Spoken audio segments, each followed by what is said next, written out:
In order to begin an informative speech, you need a topic, and that's what we'll be covering today. Building your ideas and choosing your informative speech topic. You want to build your ideas. When you build your ideas, you want to open your eyes. You want to have your eyes opened to see that there are great topics everywhere. Anything could be a topic for your speech. Something personal that's happened to you, something that you may have looked up, something that you've learned from somebody else. Anything can be a topic. And you want to start building on your ideas. Use your previous knowledge of the topic and start to expand upon what you already have written or have planned out. You want to research about it, you want to look it up, and you want to gather as much info as you can. And you also want to narrow it down so the subject's not too broad. You want to be able to cover a nice subject that you'll be able to talk about and have a lot of good info to say that the audience can retain. For your starting of your speech, you want to hook the audience, or else they'll be on their phones or distracted. They might even get up and leave your speech.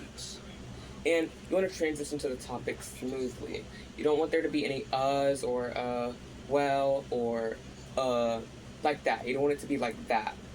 You want to briefly introduce yourself to establish your own credibility. That means that your audience will be able to trust you a bit more and know that what you have to say is important and relevant to the topic. The preview statements for the presentation. You want your introduction, then you want 2 to 3 body paragraphs or key points, and then you want your conclusion.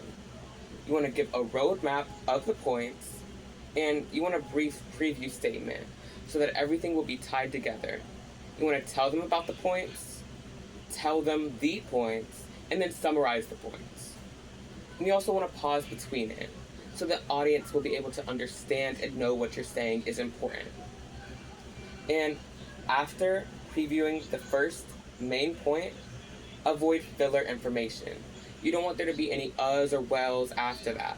You want it to be nice and smooth so it can transition clearly.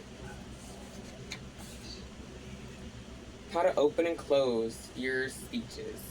The opening should pique the audience's interest. You want them to know what you have to say is important, so you want to grab their attention immediately and lead into the main point. You want to grab the audience's attention, as we said, and ask rhetorical questions. These are type of questions that will get them thinking.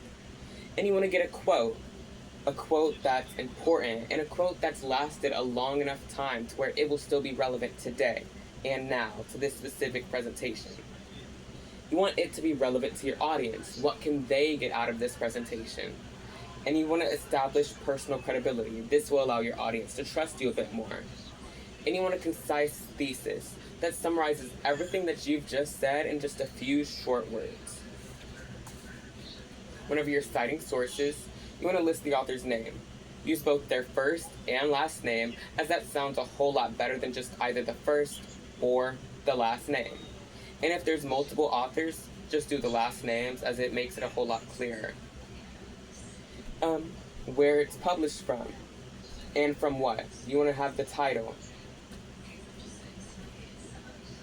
Don't add page numbers, as it becomes really confusing for the audience. And make sure you cite websites. And whenever you're citing websites, just give as much info as you possibly can without it being confusing. And my topic for the historical document final will be the Peruvian agrarian reform. What I know is that this was a part of the Columbian exchange, but it was linked to Peru, where Europeans were trading with the Peru people. They traded different objects and items and animals. This is going to help the audience because it's going to build upon their knowledge of something that's already happened, like the Columbian exchange, that they may know more about. But this will help them understand it a bit better. And this would meet the audience's level of interest because I'm sure they'd like to learn more about this interesting topic.